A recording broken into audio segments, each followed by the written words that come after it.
Thor, the god who battled giants, Norse mythology unveiled. Who is Thor in Norse mythology? Thor was the Germanic thunder god.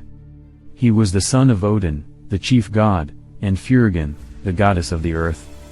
When the Anglo-Saxons eventually adopted the Roman calendar, they named the fifth day Thursday after Thor, for this was the day belonging to Jupiter, the Roman sky god and peer of the hot-tempered, red-handed Thor, along with the Greek Zeus and the Hindu Indra.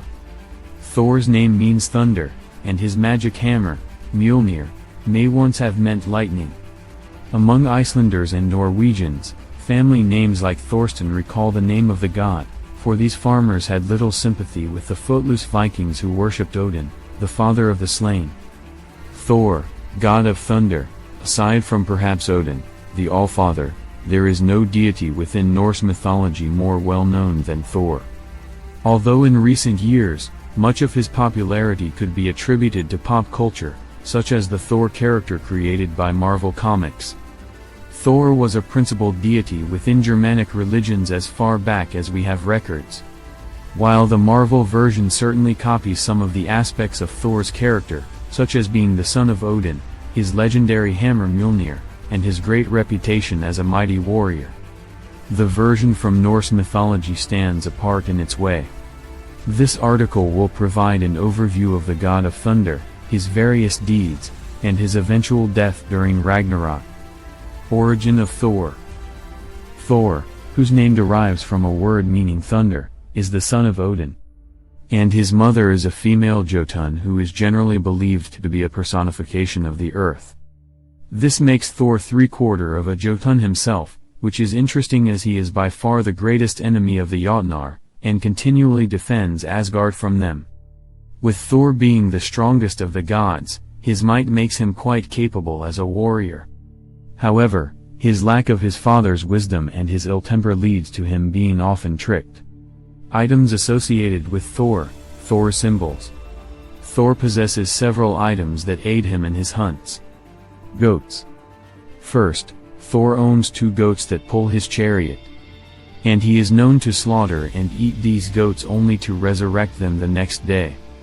On one occasion, Thor and Loki were traveling, stopped at the home of a farmer. Thor butchered his goats and shared the meat with the farmer's family. But the son broke one of the bones open to suck at the marrow. The next day, when Thor used his hammer to bring the goats back to life, he noticed one of their legs was lame. Realizing what had happened, Thor quickly grew immensely angry, gripping his hammer so hard his knuckles grew white. The farmer's family wailed for mercy, and Thor decided to take their children as his bond servants. Mjölnir. Thor also possesses a magical belt that doubles his incredible strength and special iron gauntlets that allow Thor to grip his hammer. Mjölnir. Thor's hammer Mjölnir is by far his most important possession, however. Mjölnir, a name likely meaning lightning, is easily among the most powerful artifacts within Norse mythology and is generally seen as Thor's symbol. Mjölnir was created when Loki went to 2 dwarven brothers and bet his own head that the brothers could not craft more beautiful items than the other dwarves that had crafted some things for the gods, including Odin's spear. The brothers agreed to the bet and began working, with one of the dwarves being told to continually work the bellows without stopping. Loki, seeking to sabotage their work, changed into the form of a fly and bit the dwarf on the arm. But he continued working through the pain. The first item they produced was a gift to the god Freyr, a boar with glowing bristles. Then, Loki again went as a fly and bit the dwarf in the neck twice as hard, but he continued working. They produced a golden ring for Odin that would multiply itself 8 times every 9th night.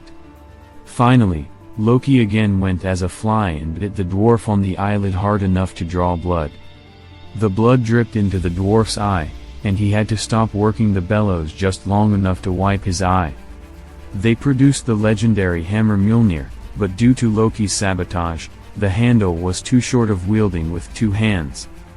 Despite this, they won the bet and went to claim Loki's head. But he said to take his head, they would have to cut his neck, and his neck was not part of the deal. The dwarves relented but sewed his mouth shut to teach him a lesson. Thor's tale: the day Thor's hammer, Mjölnir, went missing, Thor being a bride. It is said that no matter what, Thor would strike with Mjölnir, and no matter how hard, the hammer would not break, and if he threw it, it would never miss and would always return to his hand. On one occasion, Thor woke up to find his hammer missing. He went to Loki, distressed, and told him that it had been stolen. Loki went to Freya to borrow her falcon cloak so that he could search for it, and he flew straight to Jotunheimr. Here, he went to Thrymr, king of the Jotnar, and asked him if he had hidden Thor's hammer. Thrym responded that he had hidden it 8 miles beneath the earth and that no one would ever see it again unless they brought Freya here to become his wife. Upon informing Thor of the situation, Thor went to Freya and told her to put on a bridal dress and come with him to Jotunheimr.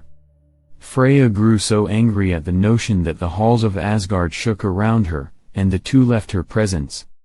The gods convened to discuss the situation, as Thor needed to get his hammer back to protect Asgard.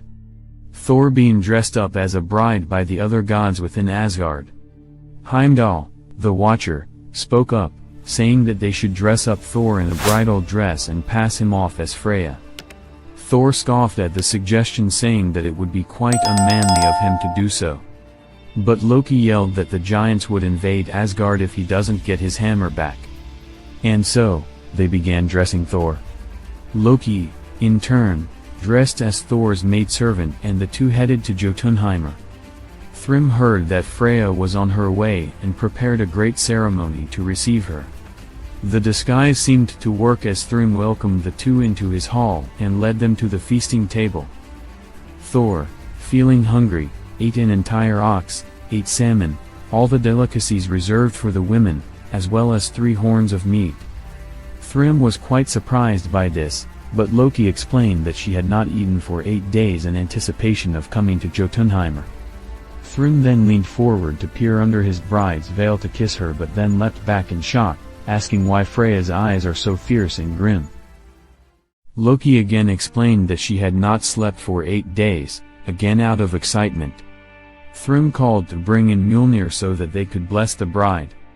Thor's heart laughed with him when he saw his hammer, and when it was placed on his lap, he grabbed it, proceeding to kill the entire host of the giants at the ceremony. And this is how Thor retrieved his hammer. This is, of course, only one of many tales revolving around Thor's battles with the Jotnar. On another occasion, Odin was out wandering and encountered the Jotun named Hrungnir, said to be the strongest of the Jotnar. Odin challenged Hrungnir to a horse race back to Asgard, which Odin won. After the race was over, the Jotun was invited by Odin to stay for a feast. During the feast, Hrungnir grew quite drunk and began boasting, saying that he would destroy Asgard and all the gods, save for Freya and Sif, Thor's wife, whom he wished to take to his home. The gods were tired of his drunken boasting and called on Thor, who quickly appeared, hammer in hand. Hrungnir proceeded to challenge Thor to a duel on the border of Jotunheim, where Hrungnir had all of his weapons. As Thor had never been challenged to a duel before, he was intrigued and accepted. However, the other Jotnar were concerned because if Hrungnir was killed in the duel, the remaining Jotnar would have little chance against Thor. They constructed a massive clay giant over 30 miles tall and placed the heart of a horse to animate it. When Thor arrived for the duel, the clay giant quaked in fear at the sight of him and wet itself. Beginning the duel, Hrungnir threw his whetstone at Thor as hard as possible, while Thor threw Mjölnir at him. Mjölnir smashed through the whetstone and crushed Hrungnir's skull. Part of the broken whetstone lodged in Thor's head, where it remained until his death. Hrungnir fell to the ground with one of his massive legs pinning Thor's neck. None of the gods could lift the leg until Thor's 3-year-old son arrived and freed his father. Enemies of Thor.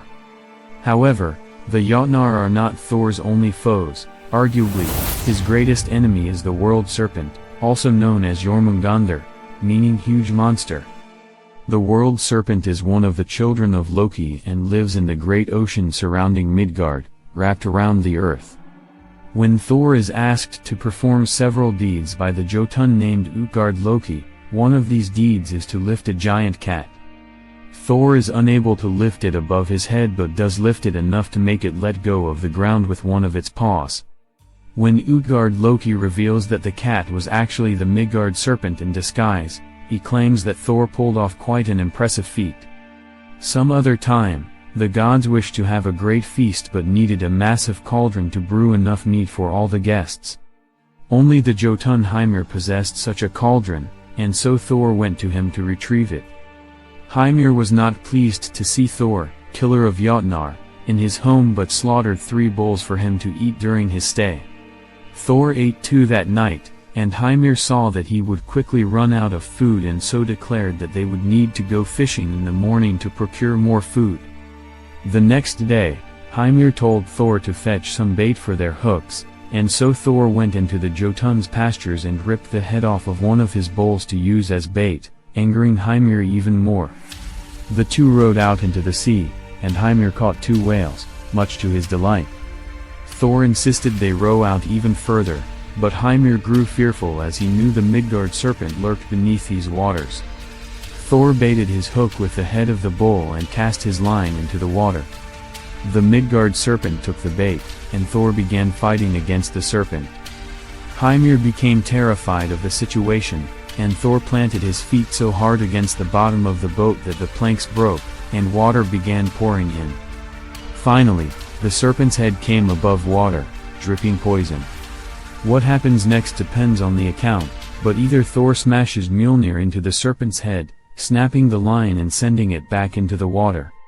Or Heimir, out of fear for his life, cuts the line himself. Either way, the serpent manages to survive the encounter, and Thor pulls the sinking boat back to shore. Although Thor eventually took the cauldron from Heimir's home, Heimir and a host of giants followed him, and so Thor proceeded to use Mjölnir to slaughter them all. The death of Thor.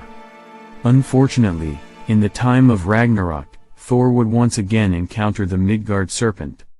Although Thor would slay the serpent, he's poisoned by its venom. After taking 9 steps, Thor drops dead. In conclusion, people had revered Thor for centuries as the archetypical warrior.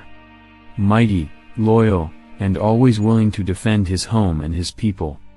Although Thor would often substitute brawn for wisdom, the gods often depended on him to protect them.